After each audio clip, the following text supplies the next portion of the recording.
nagre-recycle ako para mabawasan yung basura ko.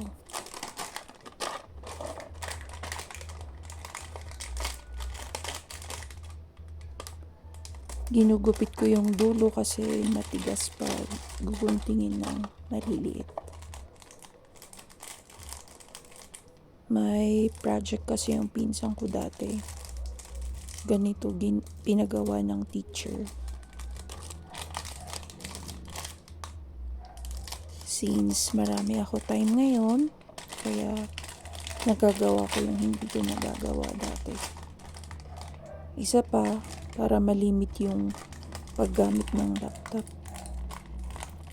Sa haba ng screen time ko, nanlalabo na mata ko.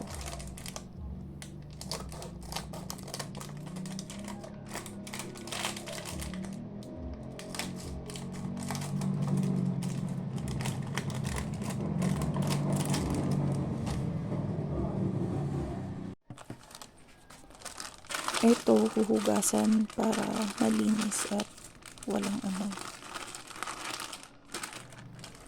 Gusto ko rin po palang magpasalamat sa mga taong manonood at nanonood ng video ko. Kahit na medyo boring. Sana wag po kayong magsawa at hanggang sa huli po sana ay panatiliin yung manood.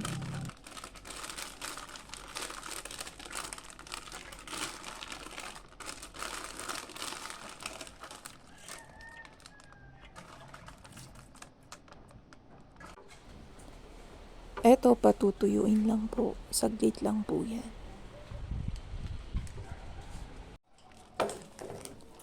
Pagtuyo na, guguntingin ng pahaba o kahit anong size. Kasi gugupitin uli ng maliliit. Kung gusto nyong guntingin ng mas maliliit, pwede rin.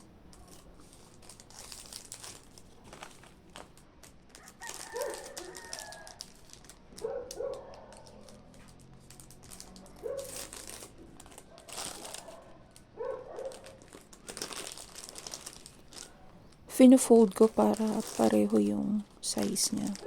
Pantay-pantay.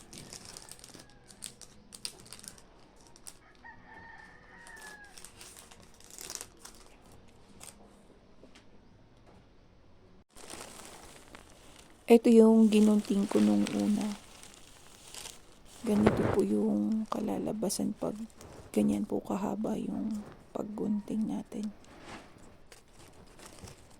Ito ay pwedeng maging unan o cushion. Depende na sa inyo. Kaya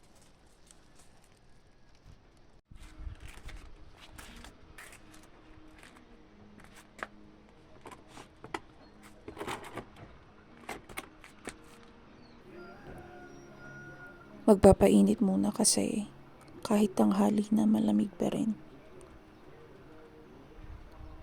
Magbabasa saglit ng news kung ano na balita sa Pilipinas. Isa pa, baka may magyaya. Valentine's Day na bukas eh. Sakto pala nakaread ako ngayon. Naalala ko tuloy nung college ako may nagbigay ng rose.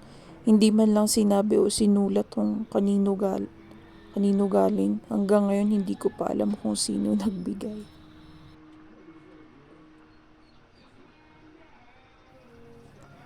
Ito yung isa sa mga dahilan kung bakit ginusto ko na mag-freelance na lang kaysa sa pumasok sa opisina araw-araw kasi nagagawa mo yung gusto mo na hindi ka lang nakakulong sa isang office.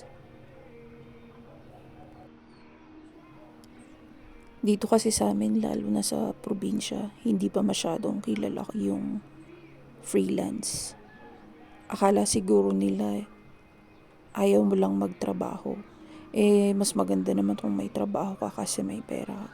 Ang kinaganda ng freelance, nasa bahay ka, nagtatrabaho ka, may pera ka kahit papano. Isa pang advantage ng freelancing is hawak mo yung oras mo. Kung ilang oras ka magtatrabaho, nasa sayo yun. Hindi kagaya pag pumapasok ka sa opisina, sa paaralan, kung ano yung oras na sinabi ng boss mo, yun talaga ang susundin mo. Kahit uwi ka na o masama pakiramdam mo, kailangan nandun ka pa rin. Trinay ko pa dati yung mag 10 to 10, 10 a.m. hanggang 10 p.m. Kasi sa akala ko, mas makakaipon ako, mas maraming pera.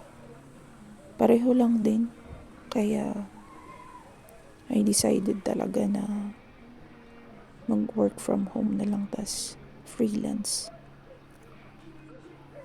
Pero hindi ko naman sinasabi na hindi maganda pumasok sa opisina. Paano ba yan? Hanggang dito na lang ulit. Salamat po sa panonood.